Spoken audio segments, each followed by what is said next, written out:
Selamat sore. Sudah lama saya tidak membuat pembahasan tentang penegakan hukum di Indonesia. Dan terakhir kalau tidak salah sekitar bulan September yang lalu ketika kasus saya sudah diputus. Saat ini kita akan bertemu lagi untuk membahas tentang penegakan hukum di Indonesia, khususnya di akhir Presiden ke-7, Presiden Jokowi, dan menyongsong periode ke-8, yaitu dengan Presiden yang baru, Presiden Prabowo. Kita akan membahas beberapa kasus yang saat ini menjadi pembahasan publik atau bahasa lainnya viral, dan juga tentang kelanjutan kasus saya. Kasus saya yang dimuat di video yang lalu pada awal September 2024, Majelis Hakim Pengadilan Negeri Purwokerto telah memutuskan saya tidak terbukti melakukan tindak pidana penggelapan bersama-sama dengan mantan manajer Koperasi Serba Usaha Arta Megah, karena saya dituntut 2 tahun, dianggap jaksa terbukti melakukan penggelapan bersama-sama dengan manajer, yaitu pasal 372 Junto pasal 55 ayat 1 ke 1. Dari fakta persidangan tidak ada bukti sedikitpun yang mendukung dakwaan jaksa. Bahkan terlihat saksi-saksi, hampir 50% saksi mencabut berkas pemeriksaan di polisi, dan kemudian justru bukti yang saya ajukan dalam persidangan jauh lebih lengkap daripada bukti yang diajukan oleh jaksa penuntut umum. Berdasarkan fakta-fakta tersebut, Majelis Hakim memutus membebaskan saya dari seluruh dakwaan jaksa penuntut umum. Kemarin sekitar akhir bulan September, karena jaksa mengajukan kasasi, maka saya sudah memasukkan kontra memori kasasi. Nanti juga akan kita bahas di akhir pembahasan penegakan hukum di Indonesia tentang putusan Mahkamah Konstitusi yang mengizinkan jaksa untuk atau diperkenankan mengajukan kasasi terhadap putusan bebas. Nanti kita akan kaji. Tapi pada kesempatan ini saya akan mengajak para sahabat untuk melihat bagaimana sebenarnya penegakan hukum di Indonesia akhir-akhir ini.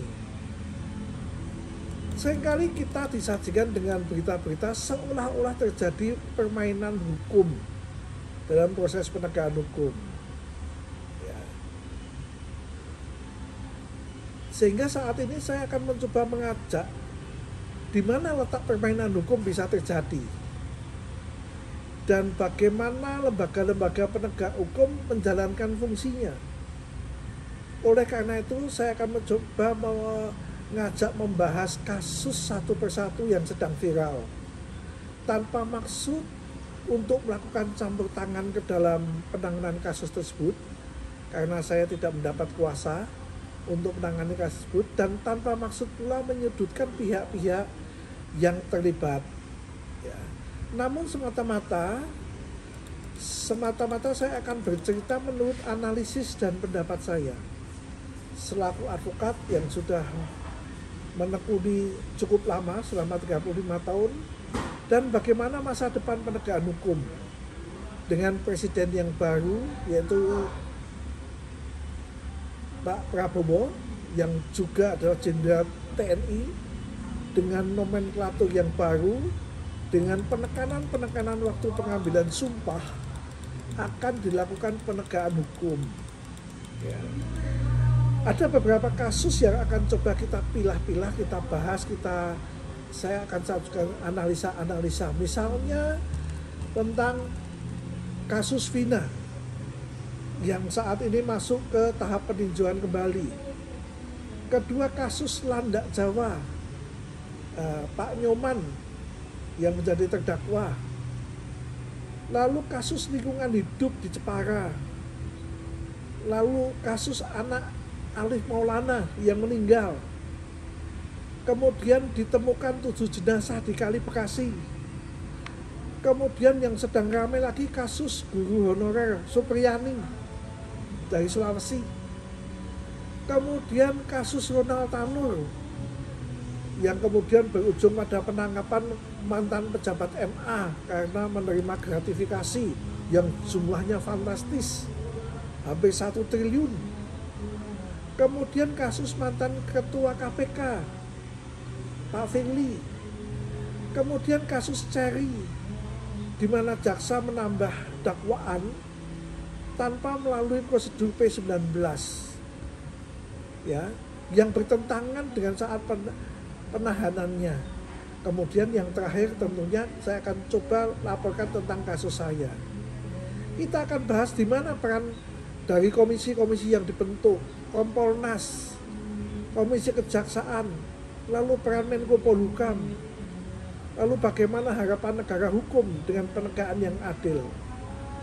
Nomenklatur Pak Jokowi dan presiden sebelumnya, dan kemudian nomenklatur Pak Prabowo dengan masuknya pengacara pada posisi menteri koordinator dan wakil menteri koordinator, tentunya menjadi sebuah kajian yang akan coba saya analisis dan saya sampaikan sehingga kita bisa melihat potret dari penegakan hukum pada masa kepemimpinan Presiden Prabowo yang akan datang.